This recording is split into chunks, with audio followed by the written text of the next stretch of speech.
it was interesting to me because this was a difficulty for me because once I did the math, once I, saw the math is out here. I'm looking at it. Once I saw the math of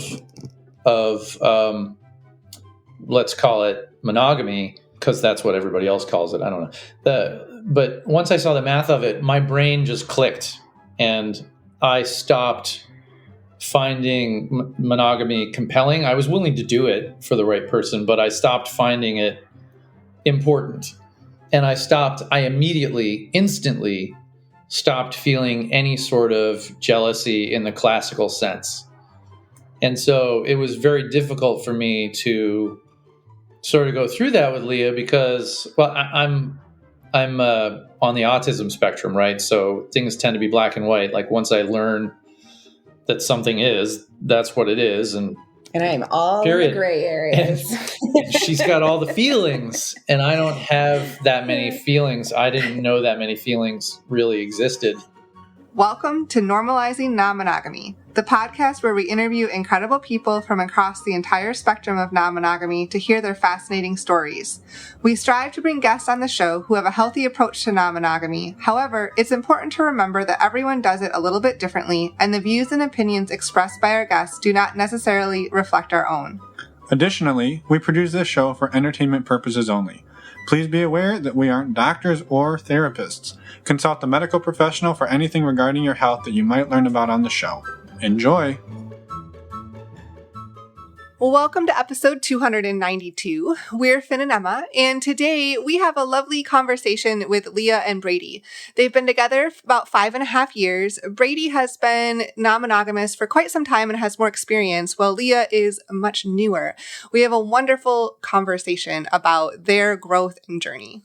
Yeah, I think that's one of my favorite parts about this conversation. One of the favorite parts. There's a lot of good stuff in here, but the coming together of two people, one who has a lot of experience in non-monogamy and one who is new, and how they have found a way to develop their own sort of not special path, but their own unique path. That's the word I wanted, unique. and I love this conversation, and I just a ton of gratitude to both of them for coming on and sharing and being super vulnerable with us. I think there's a couple other things that I think are really interesting about this one. And we touched on this at the end of last week. Just some of the similarities maybe between Brady and myself. Just a few. And how we do things. And so that was kind of a fun part for me. And maybe without much further ado, we just jump into this awesome conversation with Leah and Brady. For anybody who is a premium subscriber, and for the rest of you, we have some wonderful announcements. These are premium type announcements. We do. What's up first? First up is the premium subscription. If you want to skip these short announcements at the beginning, yet you'll still get announcements about important dates at the end and the outro, you can go ahead and sign up for the premium subscription. It's as little as a couple of bucks a year. You choose the price. It's a way to help support us and the podcast, and it's a way for you to skip all of these announcements. Yes. To sign up, go to our website, normalizingnonmonogamy.com. Just on the homepage, you scroll down and you can find it right there. Also, if you're out there looking for community, we would love for you to check out our online community. We're a little bit biased, but it is full of over 200 incredible people that support each other and show up every single day. We have an online community. I don't think that's biased. No, it's not. I think those are just facts. It's true. There are over 200 people, and they're all amazing. Yes. We have an ongoing chat. We have monthly Q&As. We have monthly women's groups and men's groups. And we're just super excited about the community in general. And it's only $5 a month to join. You just go to our website and click on the community tab, and you can find out all the information there. And a huge thank you to all of you who are part of that amazing community. You show up every day to support one another, love one another, and you've changed our lives. Yes. And we watch you change each other's. Yes, very much so. So thank you all. Along the thread of changing lives within the community, we're adding some new exciting new things to the community, some new offerings. Yeah, Finn has been doing a weekly men's group since October of last year, and it's been truly transformational. I know I haven't been part of it, but from what you've been told me. Well, have you not seen any transformation in your lovely husband over the last? That's true. I have. And I've heard a lot of feedback from the men who are in that group. So with that motivation and feedback, we are launching additional weekly peer support groups. We're going to be launching a women's group and a gender inclusive group. And we are And an additional men's group. Yes, an additional men's group. We are super, super excited about these. And they will be launching this summer. So if you're interested, we would love to have you check it out and reach out. Go to our website, normalizingnonmonogamy.com, and click on the community tab. Right there, you'll find a weekly group support tab. Yep. Under the community tab, there's a drop down. Yeah. And it says weekly support groups. And It'll be obvious. Yeah, it's pretty obvious. And you can fill out that short form. It lets us know you're interested, and it gives us a little bit of information so we can kind of figure out which group makes sense and what times make sense. And just a quick note too, as part of these weekly support groups, you'll also be a part of the virtual community that we were touting so amazingly earlier. Yes. So you will sort of have a whole big blanket of support wrapped around you all the time. Really good point to add. Yeah. So again, with that, head over to our website, normalizingnonmonogamy.com. You click on the community tab. You can sign up for the community. You can sign up for the weekly support groups. And we would love to have you join us. And finally, a quick reminder, as you're out there meeting and greeting people this summer. Ooh, it's bikini season. Regardless of gender, I throw my bikini on. I'd like to see that. I'm a cheeky bottoms kind of guy. Photo? Yeah, if you sign up for the weekly support group, I'll get you a photo of me in some cheeky bottoms. How about that? I love to see that. Anyway, when you're out there meeting and greeting people, in your cheeky bottoms, don't forget to get tested for STIs. Our favorite way and the way we get tested is using stdcheck.com. That's stdcheck.com. I know I say it really fast. The letter S, the letter T, the letter D. That's true. If you use the links on our website under the resources page, you can get a discount and support the show, making a 10-panel test only $129. And this is a super simple, discreet way to get tested. And we love getting tested. Yes. And we love wearing cheeky bottoms. And with that, you should reach out to us, send us an email, send us a voicemail. That's all on our Contact Us page, somewhere on our website. You know how to use the internet. You can find it. We would love to hear from you. We'll send you an email back. And we hope you have a wonderful time listening to this fantastic interview with Leah and Brady. Let's go. Welcome to the podcast, Leah and Brady. I'm just kidding. Leah and Brady. We're glad you're here. That's a joke for us, not the listeners. That happened beforehand. If you want to get those jokes, come on the podcast. All right, welcome. We're glad you're here. Nice to meet you both. Nice to meet you guys too. Maybe just to get us rolling, do you mind introducing either each other or yourselves at whatever level you're comfortable? I'm Leah. My husband and I live in southern New Hampshire, so we're not too far from Boston. During the day, I am a teacher, and that keeps me very busy and inundated. So I'm Brady. I'm a recovering long-term musician and roadie and engineer, and I'm now in medical sales. And I think that's about it. I mean, introducing ourselves is harder than we thought. Yeah. I know. Well, we'll ask the same question at the end. Yeah, we'll ask the same question at the end and see if you've got a better feel for who you are. Well, how long have you two been together, and what does your relationship dynamic look like? So we've been together for about 5.5 years. We have always had an open relationship from the beginning. And I would say, I guess in the beginning, we were a little bit more, we didn't live together. So it was a little more like don't ask, don't tell kind of thing. And then once we moved in together, obviously there was a lot more conversation that had to happen. So much more conversation. Yeah. Lots of conversation that Brady processing, as I always say. I hate that word. I know. But there is a lot of it, unfortunately. Yeah. Well, backing up then 5 years ago, you've been open since the beginning. Had either of you had experience in non-monogamy prior to the two of you coming together? I had not. I had. And so what did that look like for you, Brady? Oh, it looked lots of different ways. I've been doing it off and on since 1994. I'm older. I'm old enough that I can remember the Vietnam War and Nixon.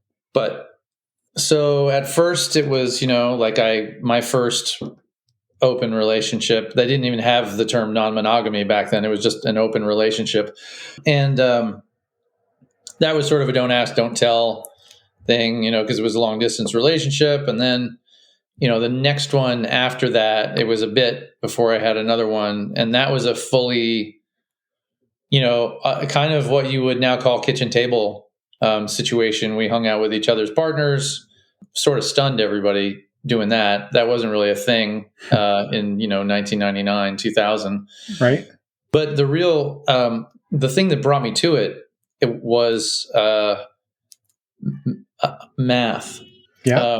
Well, you're an engineer, so that checks out. I gotcha. Yeah. Yeah, and I was very poor. I was in rock and roll, so I was constantly driving around in a car that had no radio because I couldn't afford to fix it.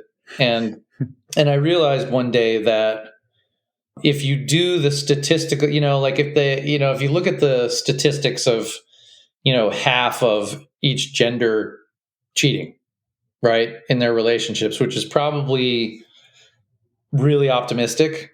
If you do the statistical regression on that, you wind up with a bell curve where, if you treat it as exactly 50%, then if you shake up the box of all of those and take out mating pairs, and you do that 1,000 times, you get a bell curve where the tails are at 50% and 100%. Like your max and min are 100% relationships with infidelity, which is where if all the cheaters wind up with non-cheaters, and your minimum is equally infinitely unlikely, 50%, where all of the cheaters wind up with cheaters, and your most likely result is 75% right at the top of that bell curve. And that's pretty grim math for the expectation of monogamy. And I was sort of a desperate, jealous, sad monogamous. And this is not to imply that all monogamists are desperate and sad, but I was desperate and sad and jealous. And I realized that, there's probably a lot of good reasons to end a relationship, but sex probably isn't one of them. And that we're expecting unrealistic things out of half of the population. Yeah. Like literally forcing them into a template that doesn't exist. Yeah. And so opening and looking into an open relationship or a non-monogamous partnership was a move, it sounds like, to not put all of the responsibilities on one other person to make them meet all of your needs, including sex, into one bucket. Yeah. Yep. Yeah. I love it. Also, by the way, Brady, you're talking to two engineers as well. So you got us going. I know Leah fell asleep during that statistical analysis, but you got us revved up. So that's nice. She's heard it before. Believe it or not.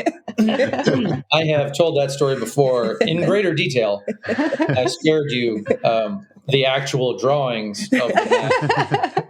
Well, it's a podcast, so those would be tough to translate. But I think even though just wanted to touch really quick on the don't ask, don't tell that was sort of your opening to non-monogamy. Was that you mean between the two of them? No, Brady's first. Oh yeah. Was that statistically driven as well? It sounded like that was a little more spontaneous. That was more spontaneous. The statistically driven portion came. Excuse me. I don't remember if it was during or just after engineering school, which was my second bout of collegiate affliction.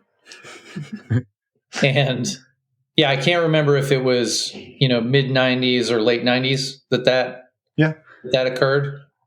But I do know that I was driving to Tennessee when it happened.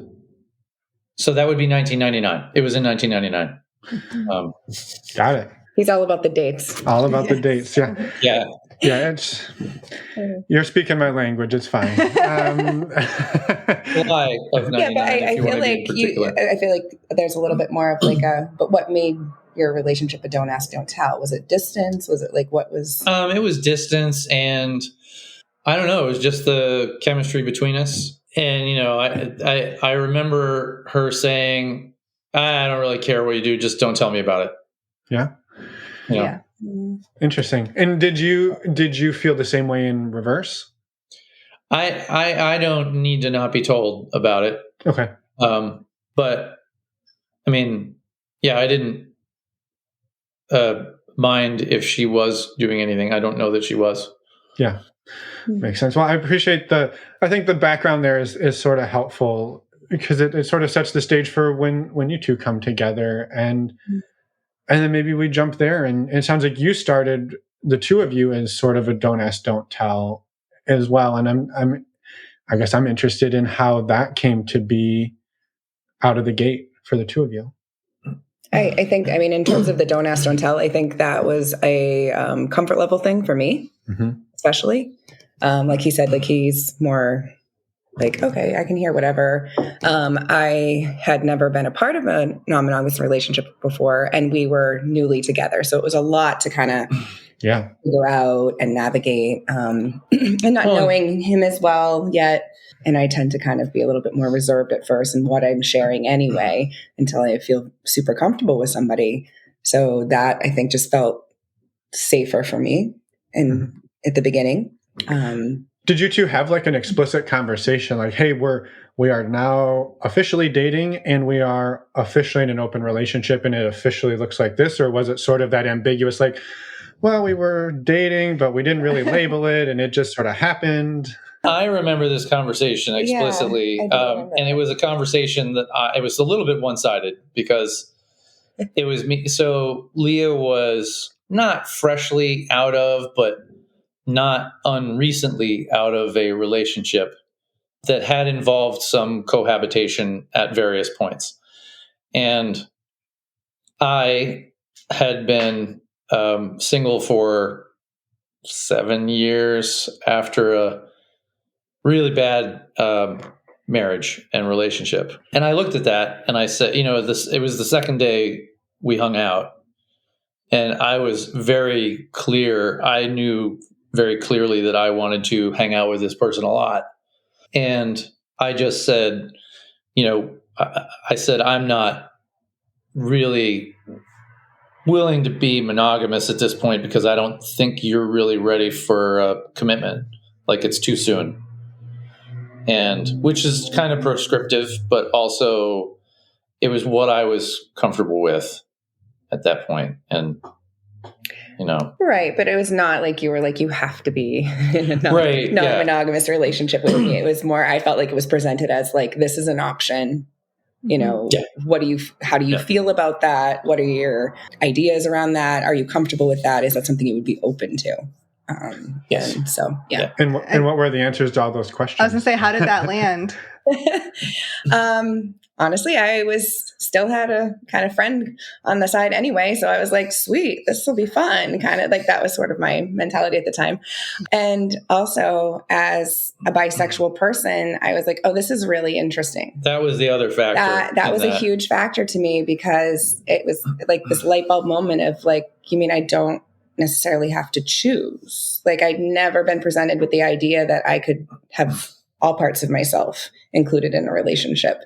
And so that part really intrigued me. And I would say, even when things got really difficult at times, as we were figuring things out, that piece of it was part of the reason I just kept saying, no, I really see the value here. I want to keep trying, even though this is difficult. I want to figure this out because I can see long-term how this is actually a really beautiful thing. Yeah, I love it. Yeah. Yeah. And so where did it go from there? Where did your relationship go from there? We just kind of never stopped hanging out with each other. So yeah, we hung out a lot, and I'm the kind of person I will start nesting. Left to my own devices, I will start nesting in about 5 minutes. Like I'll start gathering sticks and mud immediately, and I really worked hard to keep the brakes on because because I started nesting immediately. I knew that this was a cool person that I wanted to spend a lot of time with. And so I, kept it chill. I hate to use that word, but I kept it chill for quite a while. And I kind of surprised her when I thought it was time to declare my love to her because it had been long enough that I think she wasn't sure that was happening. No, it wasn't even that. I was caught off guard because he had been so, I can't think of the word. Chillaxed. Very chill. Yeah. Swung the pendulum a bit far the other direction, huh? Yeah. And then also at the time, because we weren't living together, and at the time he was going back and forth to Vermont and had on work trips and stuff. So life kind of naturally built in these pausing points for us where if it wasn't for work or for my daughter and stuff, maybe we would have spent a lot of time together at first, but we had kind of a nice. Well, and I was traveling 3 nights a week for work at that point. That was my first medical job. Yeah. So I think that was actually really healthy because it kind of gave us time to ourselves and time to kind of figure things out together. Yeah. And separately as well. And then we spent every day together for 2.5 years. Because I got into a car accident. I got rear-ended pretty good, and I was on workers' comp for quite a while. And so even pre-COVID, we had spent and I'm a teacher every single day. So I get the summers off. Mm-hmm. So we talk about that a lot. We're like, wow, okay, we've spent for the short relationship we've had, we have spent a lot of time together between his injuries, between my summers off, and then COVID had us locked down for a while together too. So it's if we can do this, then I think we're good. Because we have been in each other's space incessantly. Yeah. My mom and dad were together for 36 years when my dad passed. And I think we've spent more time together. And they had a great marriage. Yeah. And I think we've spent more time together than they did. Yeah, lots of time. Wow. Mm-hmm. So I have a logistical question then, because if you are, you get together, your relationship is open, you're figuring out how to navigate that. Leah, for you, the first time ever, and you're sort of in a don't ask, don't tell, but you're spending. No, you're living apart first, though. Well, sure. But at a certain point, you start spending 24/7 together. And cohabitating. How do you navigate a don't ask, don't tell under so those? We were no longer don't ask, don't tell by the time I moved in. Got it. Okay. And we had already hit pause on the open relationship once. No, I think that's why we hit pause. No, it was about 5 months before I moved in. Oh, okay. It was in according to the spot on the visual calendar that I have because of synesthesia. It was in late August, early September of 2018. Yeah, and we met in 2018 to clarify. Yeah, and then when I can't remember if it was probably me because I think about things and like to process a lot. And I remember thinking we're moving in together, and that really changes things. And now I and also because when he would go away, I was realizing I'm having all this thoughts of oh, he's probably just, with a partner or he, and not really knowing because I was not actually having these conversations. And half the time that wasn't even the case anyway. And so I was we need to actually talk about how this is going to work and how this looks. And if we're going to move in together and we're going to live together, then we have to have some open conversations about this. And I want to kind of go about this in a different way. Yeah. That conversation was right before I broke my collarbone. By your injuries. Yeah, surgeries. Mark life and surgeries, yeah. And that conversation freaked me out. I'm not going to lie. Having all the information was a lot. And I think it was we took 2 weeks of just really 3. 2 or 3. Yeah. Okay. 3 weeks of just really figuring things out. Yeah. Yeah. And we both had respective partners that we didn't necessarily say goodbye, we're not going to see you again, but it was more okay, we need to kind of focus in for a little bit. I did because I didn't but I mean I renewed but I didn't think we were gonna make it out of that as in polyamory. And also at the very beginning she was very opposed to the word polyamory. She was F no, absolutely not. We are not polyamorous. We have an open relationship. Well, that was partly too because some of the information I was getting surrounding poly was very prescriptive. Yeah. Very you can't have a primary partner and you have to do it this way and you can't do it that way. And I was that's just, that's not practical for my life. And it felt a lot. And you want to it's like create what works for you. Yes. And you were also concerned, and I think it's reasonable as a person new to I don't like to call it a lifestyle, but new to the relationship template dynamic. Yeah.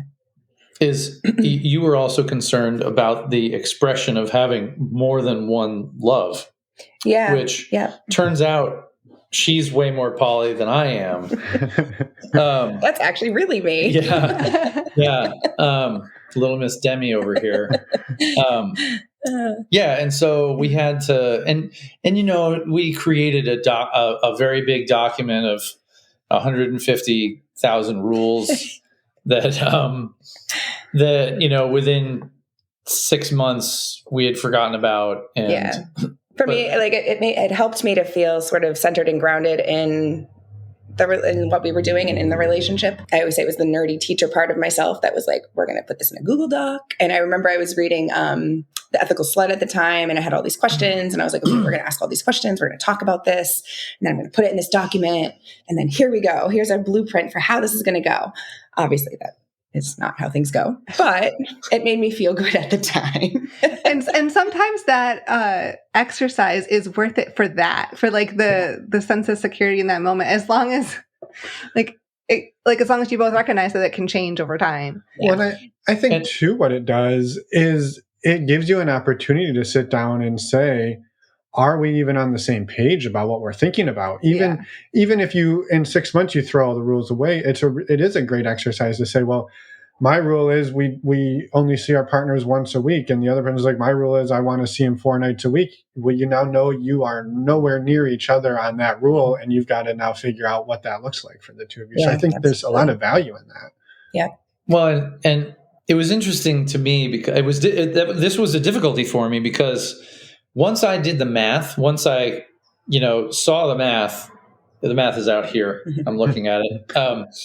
Once I saw the math of let's call it monogamy, because that's what everybody else calls it. I don't know. But once I saw the math of it, my brain just clicked, and I stopped finding monogamy compelling. I was willing to do it for the right person, but I stopped finding it important. And I immediately, instantly stopped feeling any sort of jealousy in the classical sense.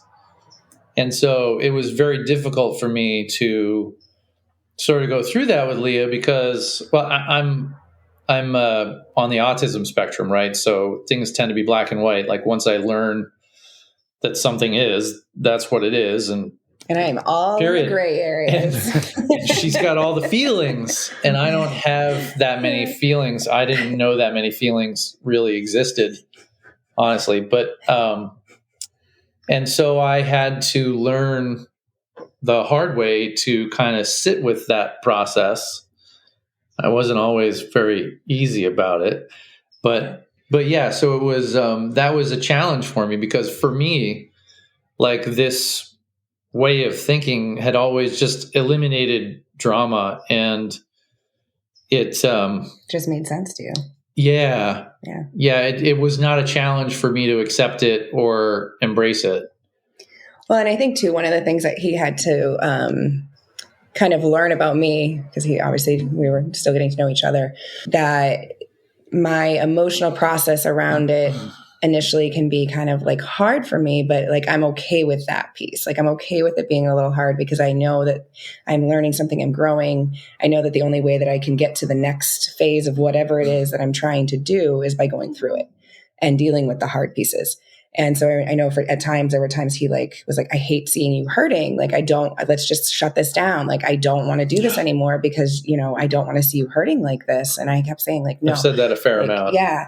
And I kept saying, no, like, I need to do this. I need you to let me do this. And I need you to just know that I will be okay. And that it's important for me to do this hard work because I really do see the benefits and I do see the other side of this. And I do see that if I can like work through some of these things and I can gain a better understanding of what this all means and a better understanding of our relationship, I really, truly believe I'll be okay. And I really, truly believe that this is what I want.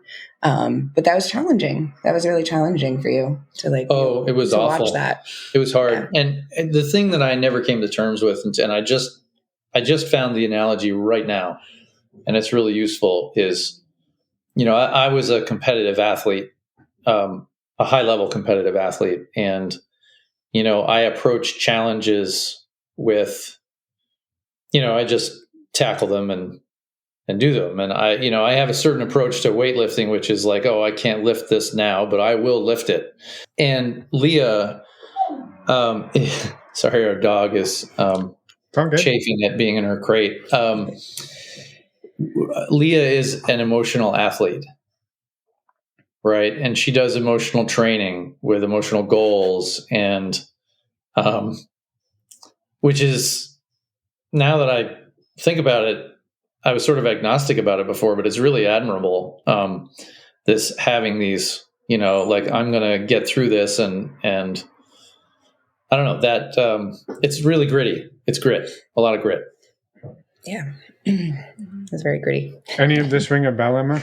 Just a little bit. Is it like interviewing ourselves? In some ways, resonating? yes.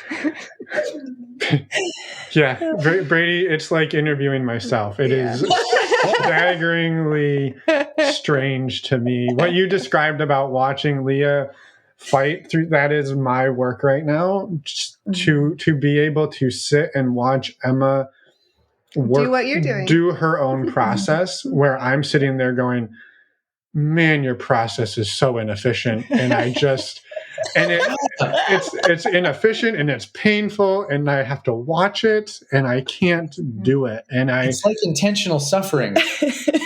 It is. It's my process. Yep. Yeah, exactly. And I'm going to go outside and hit myself with a hammer, because that makes more sense to me. Yep. Speaking my language. Okay. This is really interesting. I love it.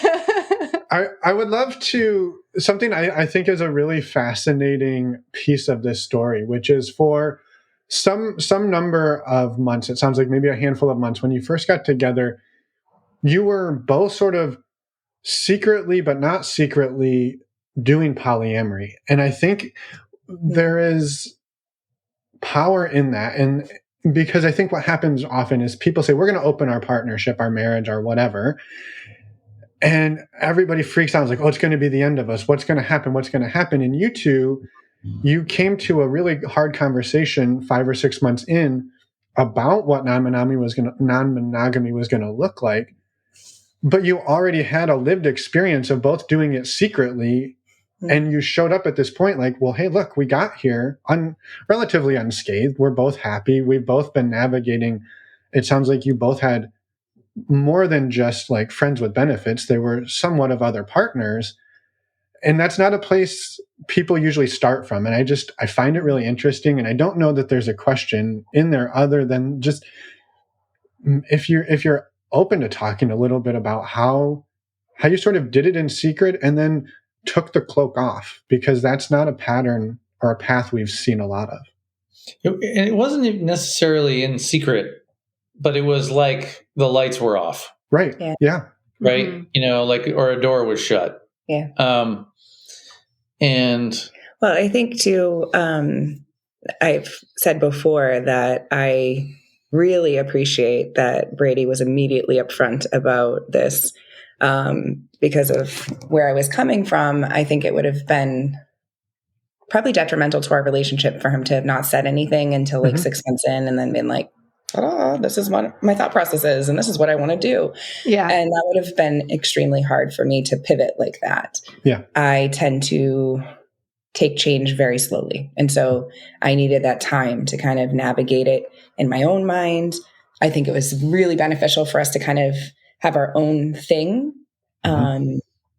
so that I could kind of find my own space in it. Not just this, I'm doing this because this is what Brady does, or this is what he's done before, but like, what does this mean to me? And how do I want this to work for me, without having to feel like any sort of feelings around seeing Brady with somebody else or talking to Brady about somebody else. So I kind of had this little cushion of time to kind of navigate all these thoughts and feelings before you really dug deep and started to talk about it more openly.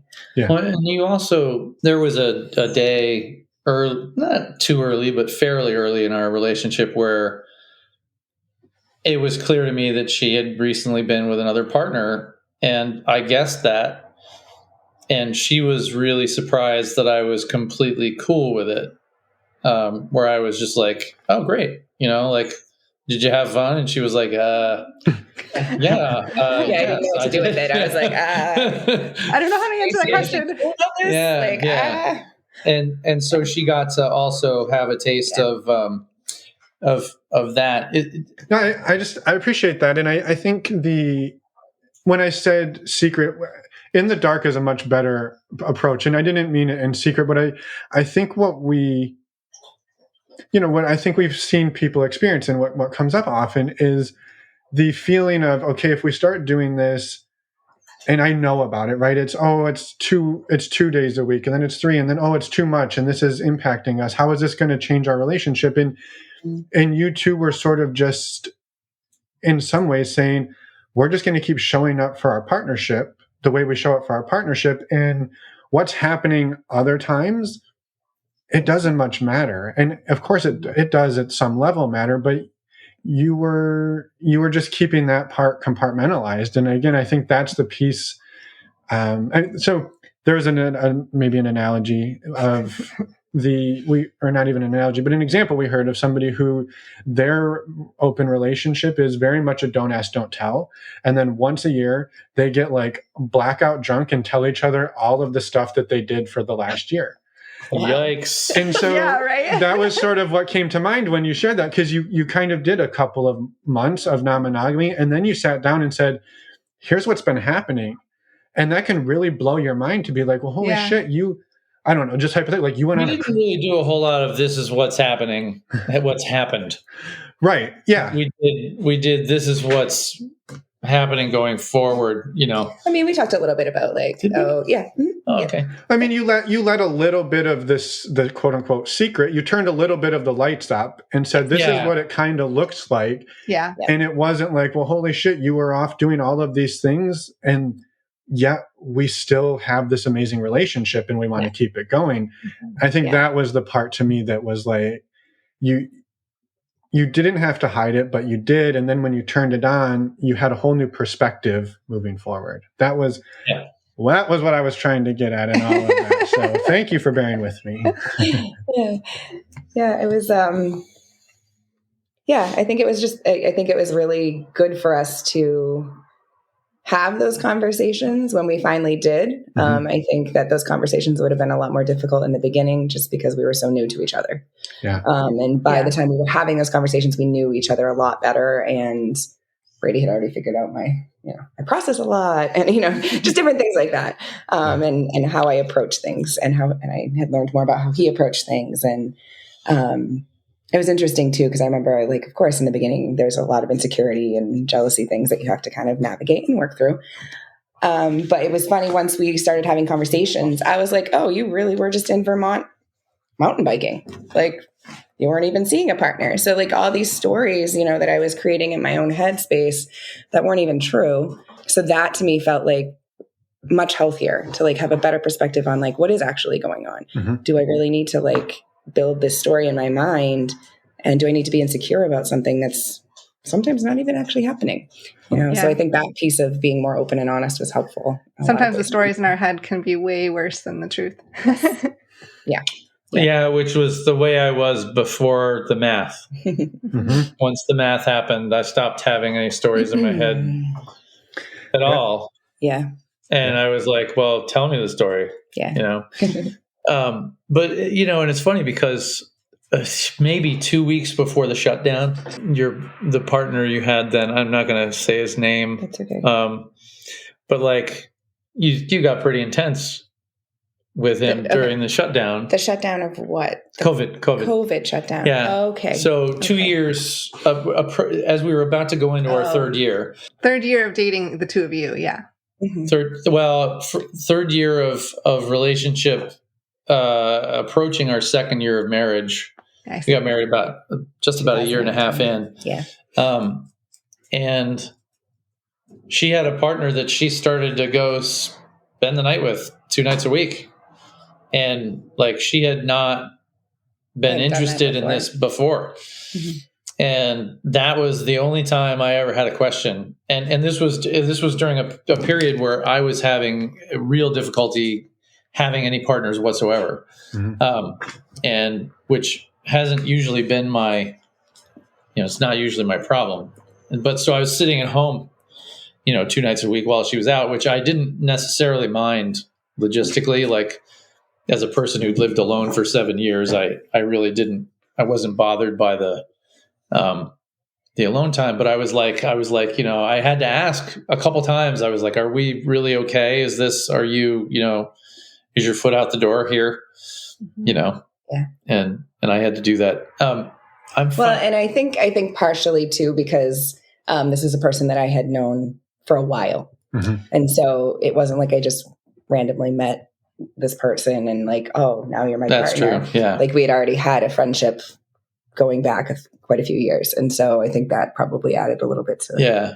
Well, and I'd had you'd already cried over one partner and that happened. And I was like, what? No, that's not a thing. What are we're doing this so that we don't cry about, but apparently we are doing it so that we cry about partners. Or at least I do. And, yeah. Well, which is a disorienting experience of, hey, I'm here. We're married. We have a solid partnership, and yet you're sad about losing a partner, right? That is not a paradigm that most people play in. And when you're faced with it, paradigm I played in, I was like, I'm your guy. Why are you crying now? Yeah.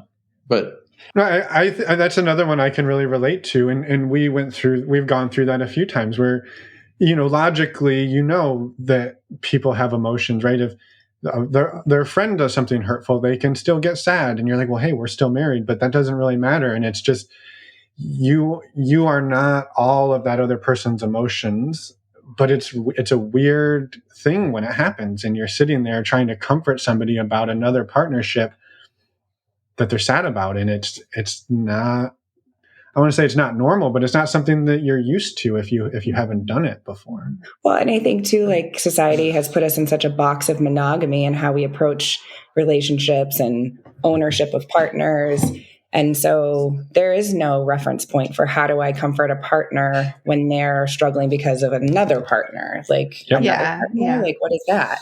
Yeah. And so in a lot of ways, I mean, I think, 10 years down the road, people will have like a roadmap to look back on because there'll be a lot more stories and a lot more people talking about it. But a lot of us are just forging a new path. And so it's like, there's no reference point for how do you comfort your partner when they're crying because another partner ended things or hasn't called them back or something like that. Like, where do we even begin with that? And so I think that was a learning curve in a lot of ways.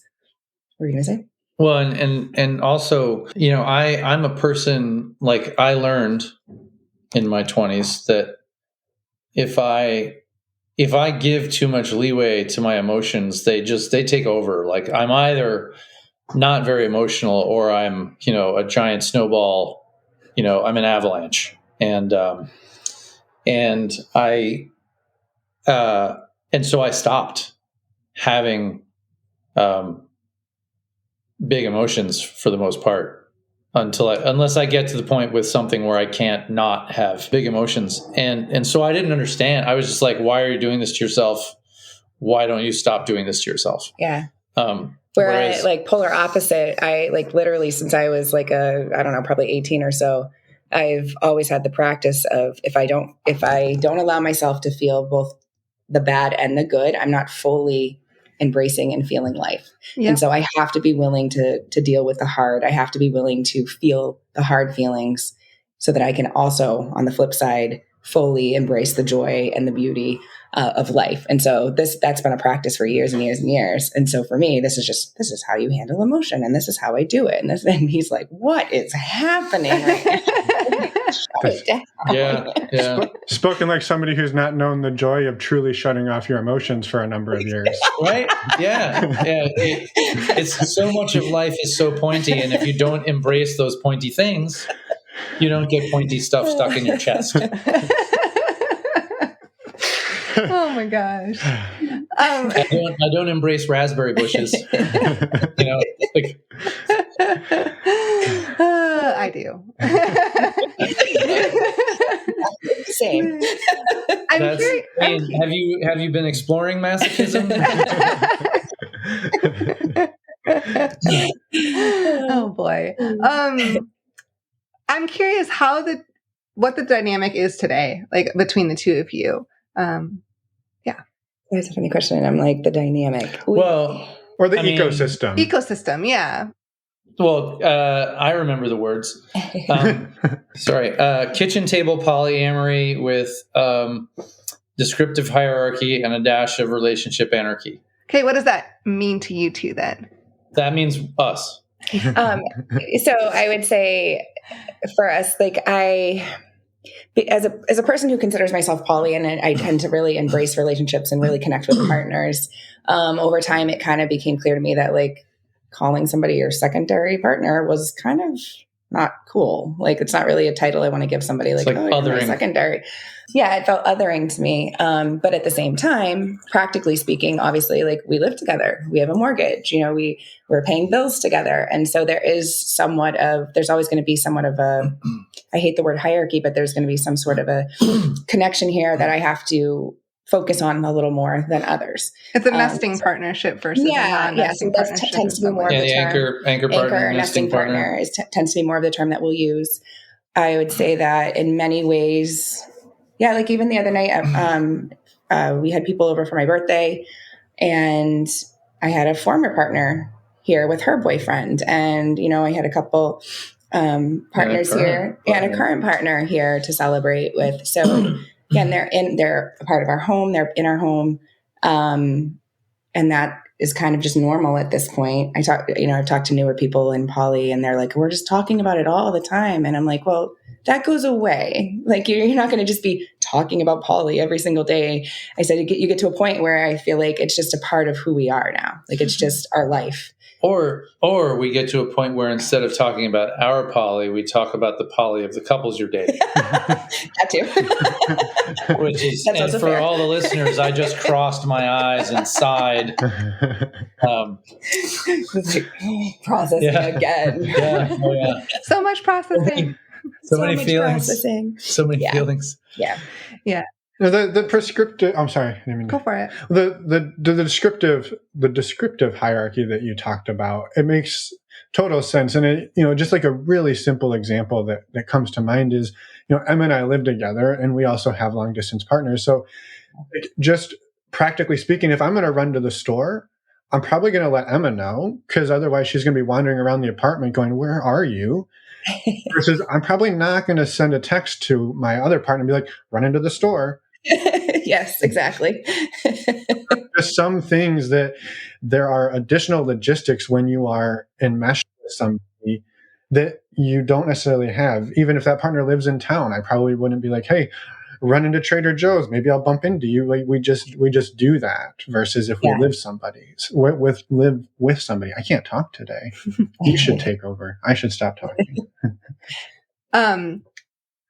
I was curious, Brady, on your end, have you found yourself forming deeper relationships with other people as well? Why, yes, I have, actually. And it's not actually, I'm not forming deeper relationships. I've just realized that I attach to people in a fairly serious way, but I don't need to, like, I am attached to all of my former partners in certain ways, unless they've really, really ticked me off. Right. And I go, okay, you're out of the pool.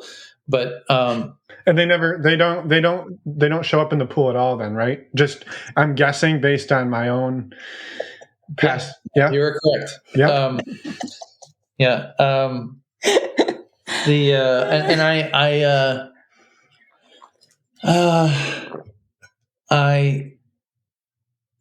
I've come to acknowledge the fact that, like, I never liked one night stands, even in my craziest rock and roll, years. Never liked them, and I've come to acknowledge the fact that I have relationships. They don't. A lot of my partners are in are in sort of the kink forum, and so they just don't look like the relationships that I had been told when I was a kid that was a relationship.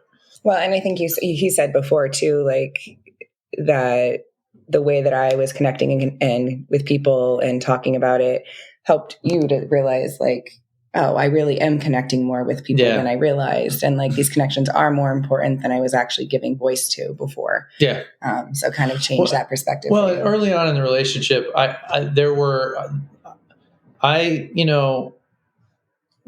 would be inclined to downplay the importance of friendships because I didn't want to threaten you. Yeah. And I do, the thing that I do in the descriptive hierarchy is I do make it clear to my other partners that the situational satisfaction of my nesting partner has to come kind of because if she's really unhappy, I'm really unhappy. If that makes any sense. I was an only child. I have a ton of mirror neurons, so I tend to absorb the emotions of other people. And, if there's a situation that's making her miserable, I'm not going to be enjoying things either. And so I try to, I do a little bit prioritize Leah's happiness. Right. Yeah. I mean, probably in more ways than I even am asking, which I do appreciate, but there have definitely been times where I'm like, oh, you didn't need to cancel that. I'm like, I'm okay. But he's super conscientious of making sure that I'm good. And I would say, luckily, you've had a couple of different partners that have been incredibly supportive. Very understanding. And even supportive of me. A couple of years ago, I went through a really difficult breakup, and one of his partners came. A couple of years ago? Yeah. Yep. It's a couple of years ago now. Which really difficult breakup are you talking about? Do you really want to talk about that right now? Because I don't. Anyway, his partner came by the house just to hang out with us and just to hang out with Brady and I and my daughter. And I can't remember. I think she was just in town and brought over some treats and whatever and sat down on the deck with me. And we just talked for a while. And it was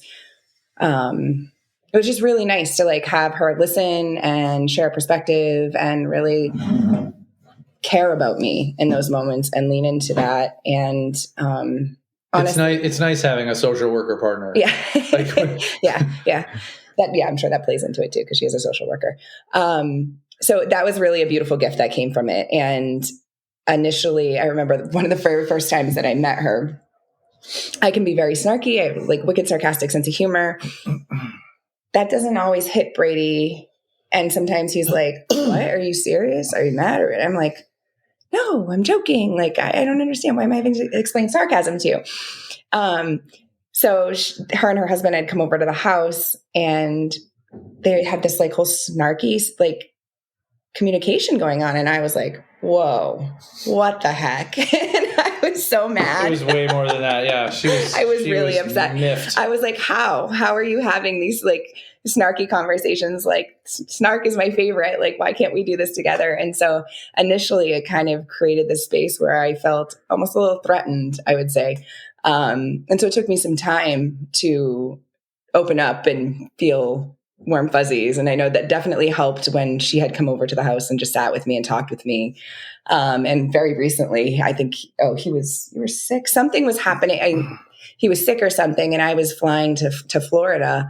And I said to him, is your partner around? Because I feel like somebody should come check on you. And like, I know she cares about you like I do. So, and just kind of having that thought process. Terrible flu. Oh yeah. So having that thought process of like, we're sharing this space. Like we both really care for this person.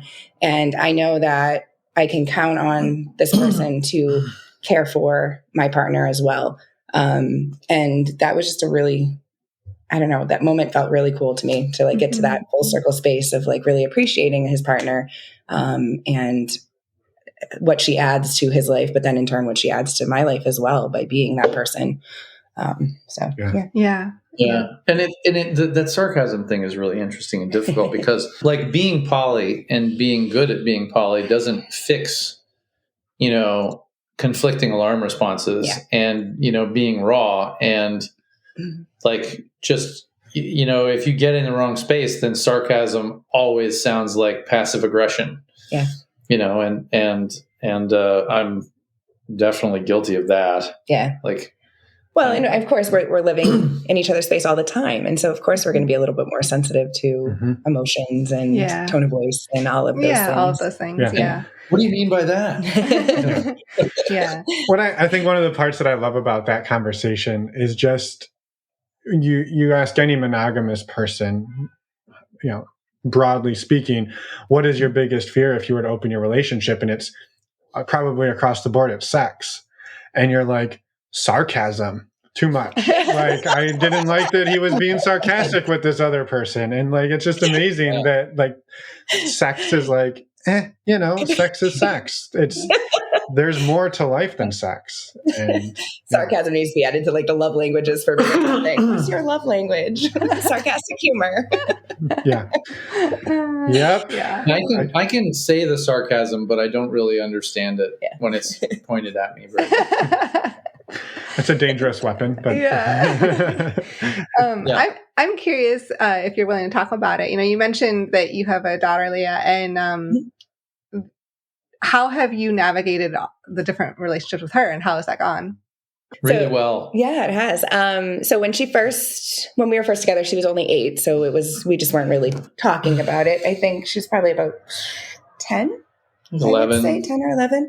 It was just a year or two ago. Yeah, it wasn't that long ago. And she was kind of aware of different relationship styles. And I've been very open in the way that I talk to her about partnerships and life and whatever. And she had so kind of an understanding that everybody's different. Every relationship is different. I mean, has parents who've been separated since she was 3, and our 2 families are really close and we get along very well. So she kind of has this, and weren't always, but we really worked towards that. And so her view of family and relationship dynamics is a little bit broad anyway, to begin with. And I'll never forget, we for some reason decided we were going to tell her, I think because we just realized she's getting older. She's going to meet certain people and she's going to start to have questions and wonder. And so we said, we just wanted to let you know that we're, in an open relationship, we're poly. And I said, what does that mean? Do you know what that means? And she said, yeah. She goes, it means that you can love more than one person as long as everybody knows about it. And I was like, I did not know about this conversation. Fair. That's in a nutshell, that works. And she was very nonplussed by it and went about her day. And that was that. That was the very simple conversation that we had. And so from there, it's just been certain people she's met, she's met, your partners, and she's met some of mine as well. It kind of depends on she's met a bunch of years because they come around the house. Oh yeah. I would say one of my former partners, her daughter and my daughter are really good friends, and we continue to be friends. And we have been for 2 or 3 years now. So she's in some ways involved, but I guess I would say in an age appropriate way, obviously. Yeah. No, thank you for expanding on that. Yeah. Yep. No, I think it's helpful just to hear how people navigate it with children, because everyone, I think, people approach it different ways. But at the end of the day, I mean, kids, what we found is kids are pretty, I guess, they have an easier time understanding often, often.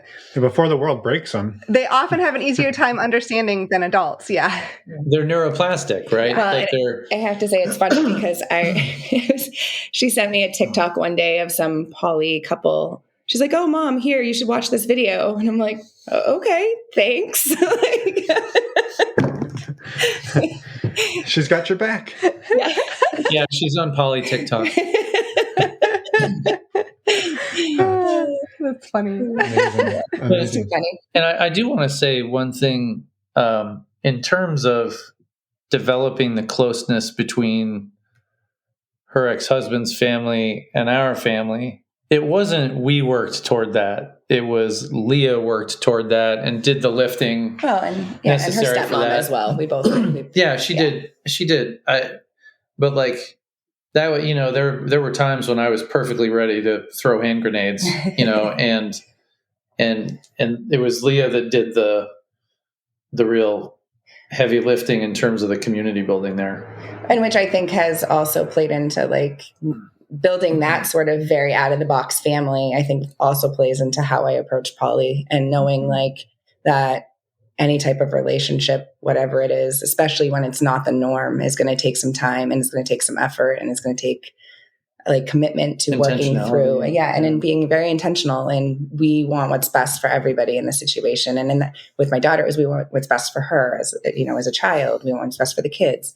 And so I think that for me is a big part of how I approach poly, is like, I'm here to connect with people. I want to really get to know people. I want to build a relationship. I want to build community, whether it's as, a friendship or a partnership or whatever. I really enjoy building that aspect of things. And kind of that's how we became more kitchen table poly. And it was funny too, because before I was willing to be like, yes, I'm poly, he'd be like, Leah, you're poly. And I'm like, no, I'm not.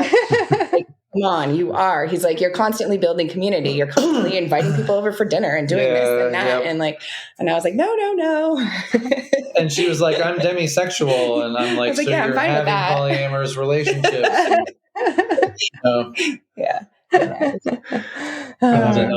Yeah. Well, thank you both for everything that you've shared. I have more questions. If you're okay with it, Emma. Go for it. Are you two okay with it? With another question? Yeah. It's a harder one. And the question is, how have you each seen the other person grow over the last few years that you've been together and doing non-monogamy together? Yeah, I think I would say definitely the way that Brady approaches relationships is different. And I've seen like I feel like there's more warmth in the way that you approach people, and in the way that you approach everybody, not just like your partners, but like me and Maddie. And I'll have to be careful about that.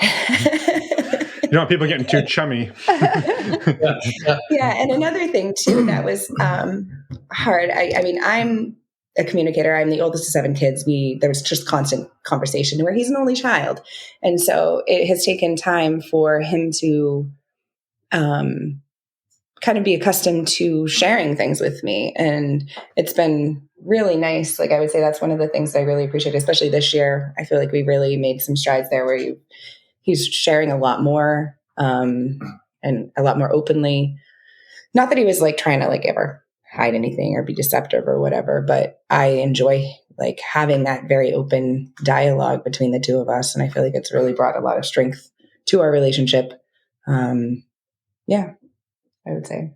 Which is a big shift for you though, right? I mean, when you started, it seems like you didn't necessarily want that. And now that's a big shift. Mm-hmm. So I love that. Mm-hmm. Well, also I've learned to stay in hard conversations longer. Yeah. Because I've seen the way you use them to grow instead of using them as I would to create and nurse resentments, which, is impressive.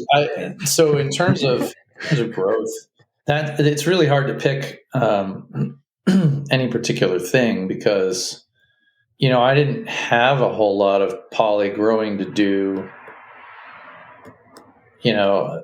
but boy, oh boy, to come from, a don't ask, don't, and she like forced herself to be okay with a whole bunch of stuff that she wasn't emotionally geared to be okay with. I don't want it to sound like she was forced to do these things because she wasn't. They can't hear you shaking your head.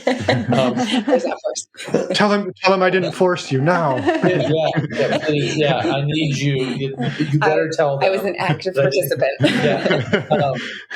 Enthusiastic, positive consent, I believe. Enthusiastic, positive consent with. I just repeated that. I don't know why. But so the growth for Leah has been across the board. really. And she's undertaken this while going through a lot of other external hard stuff. Like life has not been kind necessarily. We have a lot of privilege, but there's been some rough stuff, and oh boy, pandemic teaching is it's been quite a couple of years. I didn't prep you for that in school, did they? Yeah. Oh, no, not at all. No. And that was the biggest non-answer to any question that we've probably had today. But no, like I've just watched her kind of open like a flower. Really, which sounds vaguely. What would the word be? Gender. No, it's fine. Normative, but anyway, I know what you mean. Yeah, it's everything. Yeah, I love it. I would have to say though, like I don't want anybody to ever think that this was just, we just did this and we're so good at this. Like we've also had a lot of therapy, like individual therapy, couples therapy. I've had some medication. But yeah, like I think that's important. I think trying to navigate all these ins and outs and dynamics and changes, like you need support. You really need support. And right off the bat, we didn't have a lot of friends who were open or were poly. And at first my friends didn't know. So it was like there weren't people necessarily to talk to at first about it. And so I think therapy has been huge in giving us a lot of tools for communication and working things together and how we can approach things better. I think that's helped make us healthier. Yeah, for sure. Well, and I think too, my own 2 cents in my own experience, regardless of non-monogamy, when 2 people show up in a relationship on such different ends of the spectrum of how they process emotion and communicate, non-monogamy is really irrelevant in some cases. Like the therapy that we've been going through has been so transformative individually and together to figure out how to have the empathy, how to understand the other person. Even just the concept that like we look at the same thing and sometimes see it's not even the same picture we're looking at. And I don't know how that's possible. But we're learning to navigate when that happens. And not that we're ever going to see the same picture, but that we can understand that we don't see the same picture and have the empathy for what the other person sees. And that wasn't a skill we had for many years in our partnership. So what you're saying is that even though we don't see the same picture, she can understand that her picture is wrong. I'm really glad I've heard somebody else say this. You do not know, Brady, how many times our therapist said, "Do you want to be right or do you want to be in a relationship?" I feel like she was one of those you pull the little string on the back of the action figure, and that's what she would say. Over and over. I still kind of want to be right, but but internally, you just have to swallow it and say, okay, yep, right, wrong, or indifferent. We want to coexist, and so we've got to do shit different than we have been. And absolutely, damn, it's been hard. So I just have a ton of empathy for the 2 of you and navigating that. And I appreciate you saying too that bringing up therapy. And I think. Well, and mentioning that, like, it's not all like rainbows and butterflies. Right. That there are challenges because there's a lot of unicorn tears. She fuels the Republican Party with her unicorn tears. The Republican Party. Yeah, well, they run on unicorn tears and puppy grind. I love it. Well, we have another question that we often ask. Yes. Do you have any bloopers that you would want to share? So we like to ask this question as I'm assuming this is where you're going. I just kind of took over. We're going here now. I just took over. That's actually where I was going. But we like to ask whether you've experienced anything that is funny or unusual, just to show that sex and relationships don't always go as planned. It doesn't have to be sex related unless you want it to be. The ukulele. The what? The ukulele guy. What? You can't say the ukulele and not tell the ukulele story. I will. That's fair. So Brady, especially in the beginning, and probably not as much anymore, but he used to like tease me all the time. He's like, your vetting process for partners is ridiculous. He's like, it's just so strenuous. It's like, what, it takes you forever to like, and I'm like, yes, but I need to have a conversation. I need to know if I connect with this person. I don't want to go meet them. And then like, and on and on. Yeah. And on. So, after he had said this quite a few times, I was like, you know what? Fine. Ukulele. I'm just going to go meet some random person and just see how it goes. I meet this person at a bar. We were polar opposite types of people. It was a very, very awkward date the entire time. We were at a bar where I was very comfortable. It was like a place that I liked going, and this person just never stopped talking. It was awkward. And I'm like, It was talkward. It was awkward. Yeah. Like, I have got to get out of here. Like, I've got to get out of here. So you're like trying to like have your drink and whatever. And I'm like, okay. I'm like, all right, like I got to work tomorrow. So, I'm going to get going now. And, so we leave the restaurant and walk over, we're walking to my car, and he's like, oh, just wait. Okay. And I'm like, oh God. Okay, sure. What is this going to be? Comes back with a ukulele, decides to serenade me in the parking lot. And I am not a person that likes like having people's attention on me or anything. I am just like, oh my God, there's people walking out of the restaurant to get to their cars, the kitchen staff coming out of the kitchen. And I'm just sitting there like, what is happening right now? Like, what is happening? Like, serenading me with some like love song he wrote. I'm like, I don't know you, sir. Like, I do not know you. I've never met you before in my life. It was the most awkward date I have ever been on. And he was, I can't remember how, like, I got kind of like out of there into my car. I got in my car and I just burst into laughter. I was like, that was the funniest, strangest experience I've ever had in my life. And I called him and I am like, and this is why I have my vetting process. I tried it the different way. I'm going back to my way. And I'll tell you, like, I have a visceral, physical, empathy, embarrassment reaction to this story for both of them. Yes. Because, like, I was a working singer-songwriter for 14 years, and like, that's just something you don't do. Like, you don't do it. I don't have the normal people boundaries, but my God. And yeah. What would be a blooper with me? A person coming into the house when I had a partner over. Oh. And it was a person who knew that we had this kind of relationship, but walked into the house and nothing. And I was out of town. Yeah, nothing was in flagrante or anything, but it was just like, hi, what are you doing here? And yeah, that happened. Story, Brady locks the door now. Yes. Brady locks the door. Yeah, we got lucky. But, in the unfortunate sense of the word, we got lucky. But yeah, that's one of them, I think. Funny. Yeah. I love that.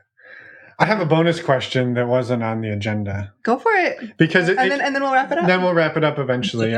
So this one came out of, it seems like you two have a very different vetting process. And it struck me as interesting because I once again see that mirrored in our partnership.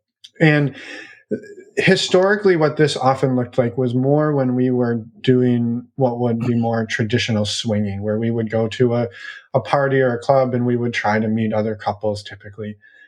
And I was always the person who would like I can like walk into a room and it's not as if I'm like, I want to do you and you and you. And it's not like I'm just like, but I can pretty much scan a room and be like, these are the people that seem interesting to me. And I can make that calculation very quickly.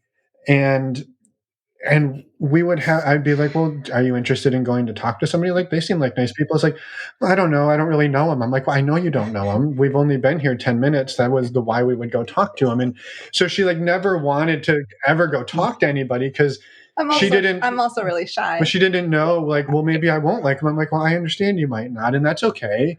But we seemed to approach this in a very different way, where I was often like, yeah, this could be a total waste, but like, there's an experience to have here, and we could. So your ukulele, like, yeah, I would be mortified, and I actually, similar to Brady, I was feeling that myself. But then I'm like, just in the story, yes, but just to say like, well, I did that, and that wouldn't have happened if I hadn't. Like, that story wouldn't exist if you hadn't taken that chance. Yeah. And so I see it a little bit from that perspective, but this was a place that you and I bumped into each other a lot. We would go to these events, and it was always like, well, I don't know if I want to talk to them because I don't know them. And I'm like, we got a chicken and egg problem here, don't we? And we never really worked our way out of it, other than we stopped kind of going to those types of events. I started going on my own. I don't know. It was just. What's your question to them? it was something that seemed to be a bit of a similarity in how we approach things, and I guess if it resonated, was really more of I think question. Like, I'm always for like an experience and a good story too, but it's that initial hurdle that is hard. Mm-hmm. Yeah, for sure. Well, and I think that's often, in a lot of ways, why we have often just sort of dated separately, because our approaches are very different. And oftentimes we are approaching and looking for different things. Mm-hmm. Not to say that we, don't hang out together with people too, but for us, that's been more of a comfort zone just because we are very different in our approach and what we're looking for. Yeah, and I know. I'm sorry. Go ahead. No, go for it. I know pretty instantly, even over text, when I have chemistry with somebody, and I'm not ever wrong. I never miss the mark on that. Maybe I was like, from your experience so far. Maybe, yeah. I worked in rock and roll for 24 years, so I've had some experience with chemistry. You that he'll come back with a blooper later. Yeah. I lived as a slut and enjoyed it, and so there's two things. There's the smile and there's the right chemistry, and that's all I really need. Like, the attitude is commensurate to the chemistry, right? And the rest of it is not. The rest of it is icing, And so, I'm pretty quick to decide whether or not I can at least, move forward and experiment with a person. And Leah is. I tend to converse more. Like, I need a little bit more of a conversation and kind of feel out somebody's vibes. I'm all about the vibes of somebody, and I do have conversations, but like, I know, right? It's not like it takes me 3 days of conversations to, like in 10 minutes, I know what's going on. Mm-hmm. Yeah. Mm-hmm. Yeah. So he's definitely quicker and I'm slower. Yeah. For sure. And I don't know that one way is right and one way is wrong, right? Everybody has their own, every process is its process. Yeah. The adage that comes to mind for me is the one from the startup world of fail fast. And I'm sort of that, like, I dive in and like you said, within 10, 15 minutes, I'm like, I know it's either like a fail, not necessarily a failure in the sense that we would never communicate again, but so I can compartmentalize. I can put it in whatever category my brain needs it in pretty quickly. And we do that process very differently. Well, and I think that's the beauty of all of this, though, is that we get to be ourselves in all of it, like together and separately. We can approach this in ways that work for us, and you guys can approach it in ways that work for you. And to me, that's just such a beautiful part of open relationships and polyamory. I love it. Mm-hmm. And I kept asking questions to get a perfect ending, and I think we just got it. Yeah, that was beautiful. I can't introduce myself, but I can. Oh, but you got to try again now. Remember, we said we were coming back. Yeah, she's a closer. I can close the deal. Perfect. I love it. Well, yeah. Is there anything else that either of you wanted to share and get out there before we let you go?